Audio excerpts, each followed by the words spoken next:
Assalamualaikum warahmatullahi wabarakatuh. Bismillahirrahmanirrahim. Alhamdulillah. Wa afdalus salati wa atamut taslim ala Rasulillah wa ala alihi wa sahbihi wa man walah. Wala hawla wala quwwata illa billah. Muslimin dan muslimat yang dirahmati Allah Subhanahu wa taala sekalian dan seluruh para penonton. Kami bawakan kepada anda kisah hidup akhir zaman sebanyak 100 episod insya-Allah yang akan menerangkan secara jelas insya-Allah bagaimana bumi ini akan mengakhiri riwayat hidupnya berserta seluruh alam semesta seperti yang diajarkan oleh pesuruh Allah Nabi Muhammad sallallahu alaihi wasallam melalui ayat-ayat Al-Quran yang suci dan juga hadis-hadis Nabi yang diyakini yang menerangkan kepada kita tentang keadaan, suasana, sehinggalah alam cakrawala ini menghabiskan umur dan hayatnya dan seterusnya berlakulah perhimpunan agung seluruh makhluk yang pernah bernyawa di satu tempat yang mana hari itu dinamakan sebagai Yaumul Mahsyar, hari kebangkitan makhluk di padang mahsyar. Tuan-tuan sekalian dan para penonton yang dirahmati Allah Subhanahu wa taala. Hari ini kita berada di atas muka bumi. Di dalam alam cakrawala yang maha luas. Apakah bumi dan alam ini akan selama-lamanya kekal? Jawapannya, Islam memberikan jawapan yang begitu terang dan jelas. Bumi dan seluruh alam ini akan musnah dengan berlakunya hari kiamat, end of day, maha pralaya dan beberapa istilah yang disebut dalam beberapa agama lain. Bumi akan musnah, hancur, langit-langit akan hancur, bintang akan berguguran, matahari dan bulan akan hancur, planet-planet dan galaksi-galaksi yang luas kesemuanya akan menuju kehancuran seperti mana yang pencipta alam ini sebut di dalam Al-Quran. A'udzubillahi minasyaitanirrajim. Kullu syai'in halikun illa wajhah. Setiap sesuatu di dalam alam semesta ini akan hancur dan musnah kecuali Allah Subhanahu wa taala. Dalam ayat lain Allah sebut Tuhan yang telah menciptakan alam ini sebut, A'udzubillahi minasyaitanirrajim. Kullu man 'alaiha fan wa yabqa wajhu rabbika dzul jalali wal ikram. Shadaqallahul azim. Tiap-tiap yang bernyawa yang berada di atas bumi ini fan, mereka akan binasa, hancur, dan hanyalah yang kekal ketika itu Allah Subhanahu wa taala dzul jalali wal ikram, Tuhan empunya kewibawaan dan kemuliaan. Para penonton sekalian, 100 episod kisah hidup akhir zaman akan dibawakan kepada kita semua supaya kita semua tahu apa persiapan, kita semua yakin dan percaya apa yang telah diberitahukan oleh Rasulullah SAW dan juga Allah SWT di dalam Al-Quran. Kesemuanya itu adalah benar. Allah SWT berfirman dalam Al-Quran perihal kiamat. Ada banyak ayat di dalam Al-Quran yang mulia tentang kiamat. Saya baca satu sahaja. A'udzubillahi minasyaitanirrajim. Iqtarabatis sa'atu wa insyaqqal qamar. Surah Al-Qamar ayat 1. Allah memberitahu 1400 tahun yang lepas ketika Nabi masih hidup, wahai Muhammad, hari kiamat, end of day itu sudah pun sangat hampir. Wansyaqqal qamar. Antara tanda bahawa kiamat itu telah hampir ialah bulan telah pun terbelah pada zaman itu. Kemudian kiamat ini, para penonton sekalian, adanya syurga, tempat untuk orang-orang yang baik dan beriman tinggal buat selama-lamanya dalam keadaan yang harmoni dan dalam keadaan bahagia, kaya, tenang, sihat, selama-lamanya dinamakan syurga. Kemudian adanya neraka, tempat penyiksaan untuk orang-orang yang banyak dosa dan maksiatnya yang dinamakan neraka. Hari perhitungan, padang mahsyar, titian sirat, kesemua itu dinamakan dalam ajaran Islam sebagai umur ghaibiyah, perkara ghaib. Perkara ghaib bermaksud perkara-perkara yang hanya diketahui oleh Allah. Tidak ada seorang pun malaikat muqarrab, malaikat-malaikat yang besar kedudukan di sisi Allah tahu. Bahkan tidak ada seorang Rasul pun tahu tentangnya. Ini perkara ghaib. Inilah perkara ghaib. Antara perkara ghaib yang wajib diimani oleh semua orang Islam, bahkan sangat baik untuk diketahui oleh orang yang bukan Islam, perkara ghaib itu adalah hari berlakunya kiamat. Dalam surah Al-Baqarah ayat 2, Allah SWT sebut Alif Lam Mim ayat 1. Dzalikal kitabu la raiba fihi hudan lil muttaqin. Ayat 2 surah Al-Baqarah. Al-Quran itu adalah sebuah buku. Tidak ada keraguan di dalamnya. Menjadi petunjuk Quran itu kepada orang-orang yang bertakwa. Para penonton sekalian, apa sifat orang bertakwa? Allah sebut dalam surah Al-Baqarah ayat yang seterusnya, alladzina yu'minuna bil ghaib wa yuqimuna as-salah. Dan antara sifat pertama Allah sebut orang beriman adalah mereka-mereka yang mempercayai perkara-perkara ghaib yang saya huraikan tadi. Syurga, neraka, barzakh, hari perhitungan, hari kiamat, itu adalah perkara-perkara ghaib. Alhamdulillah, sekarang kita tahu, kita sudah pun dapat faham, bumi dan seluruh alam ini ada end of day. Ada yaumus sa'ah, yaumul qiyamah, ataupun maha pralaya kepada alam ini. Kita dah jelas. Kemudian ketika 1400 tahun yang lepas, Nabi Muhammad sallallahu alaihi wasallam ditanya oleh seorang sahabatnya, Matas sa'ah, bila kiamat? Apabila pesuruh Allah ini sallallahu alaihi wasallam dia cerita tentang bumi ini akan hancur, kiamat, dunia alam ini, lalu orang bertanya, Matas sa'ah, wahai Muhammad, bila kiamat? Lalu Nabi menjawab dalam hadis itu, ma a'datta laha, apa persiapan kamu?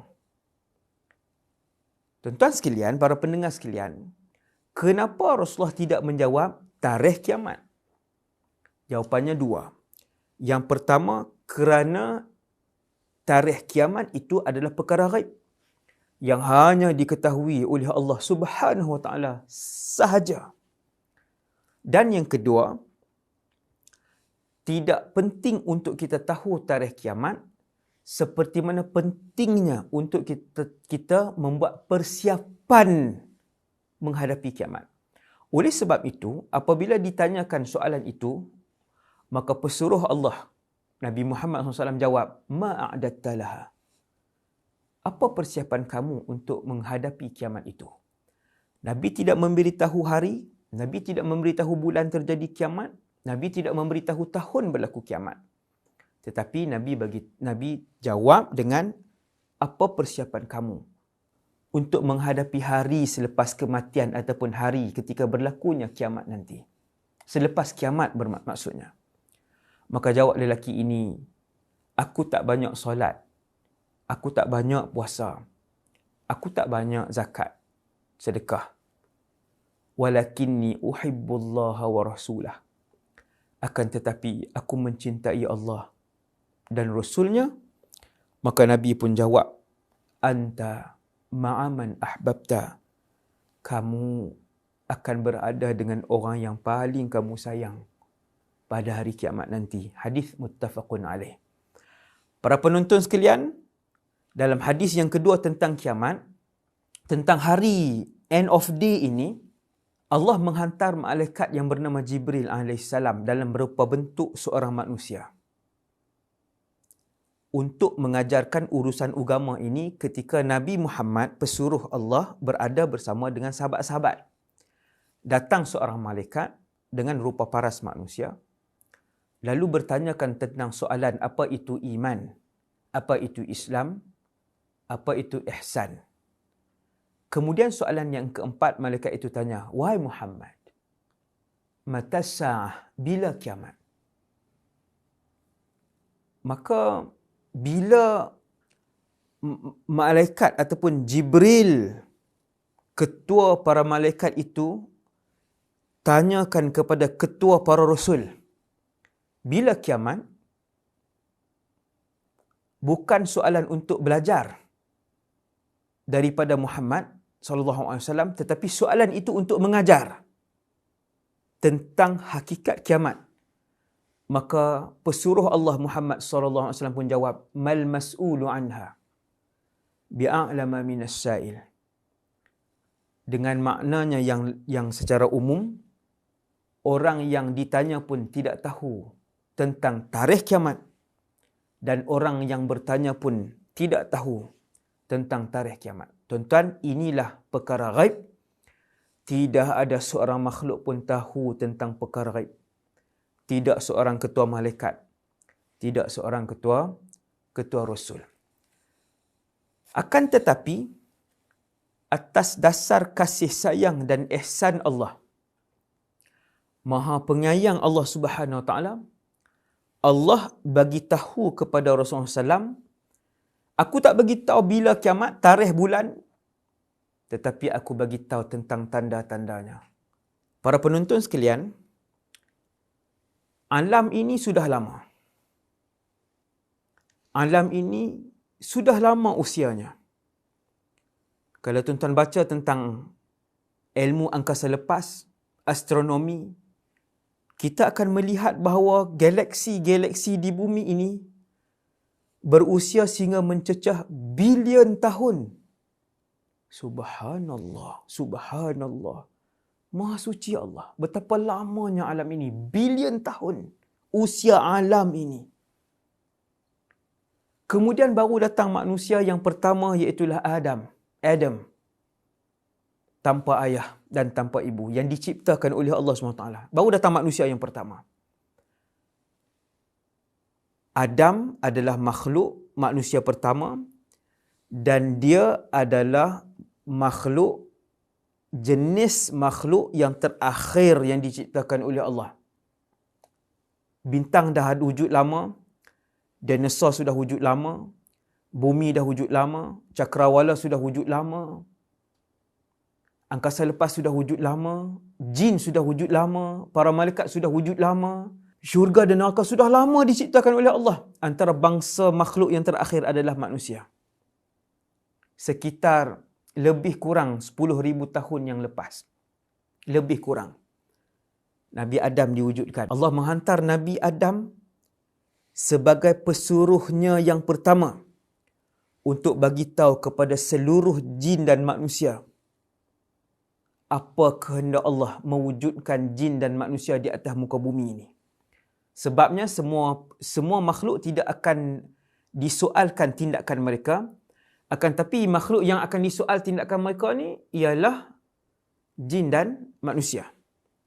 Sebab itu Allah hantar wakil, the messenger of Allah, di kalangan para rasul dan nabi di kalangan manusia, untuk bagi tahu kepada manusia dan juga jin apa yang disuruh oleh Allah dan perkara yang dilarang oleh Allah SWT. Maka melalui lisan Nabi-Nabi ini bermula Nabi Adam, the first messenger of Allah, berakhir dengan Nabi Muhammad sallallahu alaihi wasallam, Rasul yang ke-25 dan yang paling akhir. Nabi Muhammad pun sebut, Ana khatamun nabiyyin. Aku ialah penutup dan penyudah segala Nabi dan Rasul. Tidak akan ada lagi Nabi dan Rasul selepas aku. Dan kata Rasulullah, umat ini, iaitulah umat Nabi Muhammad, kalian akan menyaksikan kiamat. Iaitu kiamat ini, end of day ini akan berlaku pada zaman umat Nabi Muhammad. Maka kita pun tahu, bumi ini telah pun berada di penghujungnya. Kerana pesuruh Allah dah bagi tahu bahawa bumi ini telah pun berada di penghujung usianya setelah alam ini berusia puluhan bilion tahun. Yang ini maklumat ni diceritakan dalam ilmu-ilmu barat sendiri. Kajian, bahkan ulama-ulama Islam sendiri menulis dalam kitab-kitab mereka tentang kajian usia alam ini. Tentang usia alam ini. Para penonton yang dirahmati Allah sekalian, maka Nabi Muhammad sallallahu alaihi wasallam pun cerita. Kata Nabi bahawa kiamat itu pasti terjadi. Kiamat itu wajib diyakini oleh semua orang Islam. Kalau dia tak yakin dengan kiamat, dia kata tipu kiamat ni, kiamat takkan terjadi, maka jatuh syiriklah, jatuh murtadlah orang itu. Kerana peristiwa kiamat ini disebutkan di dalam Al-Quran. Para penonton dan pendengar yang dirahmati Allah Subhanahu wa taala sekalian, kisah hidup akhir zaman, insya-Allah bi'aunin wa taufiq minallah, daripada Allah SWT, kita akan sediakan 100 episod tentang peristiwa akhir zaman ni. Saya akan mulakan kepada tuan-tuan dengan apakah tanda-tanda kecil berlaku kiamat. Bermaksud begini, akan berlaku kiamat? Ya, akan berlaku kiamat. Pada zaman inikah wahai pesuruh Allah Nabi Muhammad? Ya, pada zaman umat ini. Tahun bila? Wallahu a'lam. Bilakah wahai pesuruh Allah? Tidak tahu. Hanya Allah yang maha mengetahui hari, tarikh dan bulan, saat dan jamnya. Tidakkah ada tanda bahawa peristiwa kiamat itu hampir berlaku? Nabi kata ada. Para penonton sekalian, Nabi telah menggariskan 100 lebih tanda kiamat itu, insya-Allah. Dalam episod kisah hidup akhir zaman, saya Muhammad Wadi Anwar bin Ayub akan cuba mengupas kepada tuan-tuan para pendengar sekalian 100 lebih tanda ini. Saya akan cerita 100 lebih tanda ini. Setelah selesai tanda kecil bermaksud tanda-tanda yang kecil yang disebutkan oleh Quran dan Rasulullah bahawa ia berlaku. Kemudian Nabi juga menyebut tanda-tanda besar. Alamatus sa'ah al-kubra. Apa maksud tanda-tanda besar? Apabila berlaku tanda besar yang pertama, maka ketahuilah kiamat itu semakin hampir daripada tanda-tanda kecil yang telah disebutkan. Maka saya bahagikan 100 episod ini. Kita akan sebutkan 100 lebih tanda kecil. Kemudian kita akan masuk penceritaan 10 tanda-tanda besar kiamat yang memerlukan lebih 30 hingga 40 episod. Kemudian akan berlakunya kiamat. Dalam 5 episod kita akan ceritakan tentang kiamat, insya-Allah subhanahu wa ta'ala. Tuan-tuan para penonton sekalian, sejak daripada bumi diciptakan sehinggalah pesuruh Allah yang bernama Muhammad, Nabi yang terakhir sallallahu alaihi wasallam diutuskan, tanda-tanda kiamat kecil telah pun berlaku. Hari ini 2023 Januari, jumlah tanda kiamat kecil yang telah pun berlaku melebihi 100 tanda. Inna lillahi wa inna ilaihi raji'un. Daripada keseluruhan lebih kurang 130 macam itulah, lebih kurang tanda keseluruhan kiamat kecil. Tanda kiamat kecil keseluruhan berjumlah lebih kurang 100 lebih. 100 telah pun berlaku. Nabi pernah menyebutkan setelah selesai tanda kiamat kecil, akan bermulalah tanda kiamat yang besar. Seperti yang disebutkan dalam satu hadis yang sahih, Nabi melihat sekumpulan sahabat yang sedang berbincang-bincang. Lalu Nabi bertanya, apa yang kalian bincangkan? Kata para sahabat, kami berbincang tentang kiamat. Tengok tuan-tuan, sahabat. Sahabat cemerlang, dunia cemerlang, akhirat cemerlang. Tetapi tak lupa tentang kiamat. Maka Rasulullah berkata, tidak akan berlaku kiamat sehinggalah kalian melihat 10 tanda-tanda berikut. 10 tanda-tanda ini adalah tanda-tanda besar kiamat. Nabi sebut Dukhan, Dajjal, Dabbah, matahari terbit dari tempat tenggelamnya 4, turun Nabi Isa 5, Ya'juj wa Ma'juj 6, gempa di timur 7, gempa di barat 8, gempa di semenanjung tanah Arab 9, dan yang terakhir kata Rasulullah adalah api besar daripada Yaman. Para penonton sekalian, saya akan menghuraikan tanda kecil ini secara ringkas sebab ia terlalu banyak nanti dalam beberapa puluh episod. Kemudian kita akan masuk kepada tanda besar kiamat yang disusun oleh para ulama, antaranya Imam Ibn Hajar Al-Asqalani dalam kitab Fathul Bari.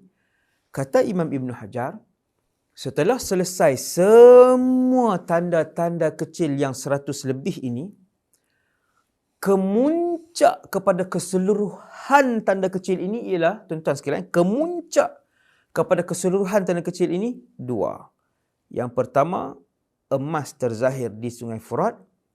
Kemudian munculnya Imam Mahdi. Kemuncak tanda kecil, tuan-tuan. Penutup tanda kecil, muncul Imam Mahdi. Kemudian tanda besar yang pertama ialah keluarnya Dajjal la'natullah alaih. Dajjal yang akan saya huraikan nanti dalam 6 episod, wallahu alam, dalam siri yang akan datang tentang Dajjal. Secara saya akan sebutkan tentang apa itu Dajjal di sisi Islam. Dalam Islam, apa kerosakan yang dia akan bawa, apa fitnah yang dia akan bawa, apa persiapan kita. Yang itu nanti insya-Allah. Jadi para ulama Islam sebahagian mereka menyusun setelah habis tanda kecil, keluar kemuncak tanda kecil Imam Mahdi, keluarlah tanda besar yang pertama iaitulah Dajjal, kemudian turunnya Nabi Isa 2, kemudian keluarnya bangsa yang lebih ramai daripada bilangan manusia hari ini, mereka manusia, Ya'juj wa Ma'juj 3, kemudian berlakunya kata para ulama yang keempat gempa 1, yang kelima gempa 2, yang keenam gempa 3. Tuan-tuan, 6 ni tanda besar turutan dia. Kemudian binatang besar berkaki 4, asap yang ke-8, yang ke-9 adalah matahari, dan yang terakhir akan saya huraikan dalam tanda besar adalah api. Dan kemudian kita akan ambil beberapa episod untuk menerangkan tentang suasana dan keadaan end of day, hari kiamat tersebut. Saya rasa itu untuk episod yang pertama. Semoga kita dapat maklumat dari apa yang saya sampaikan ini. Semoga kita dapat manfaat dan semoga ilmu ini dapat menyelamatkan kita insya-Allah dan seluruh ahli keluarga kita daripada hari kerosakan, kebinasaan yang akan berlaku satu hari nanti, iaitu hari kiamat. Wa sallallahu ala sayyidina Muhammad wa ala alihi wasallam. Assalamualaikum warahmatullahi wabarakatuh.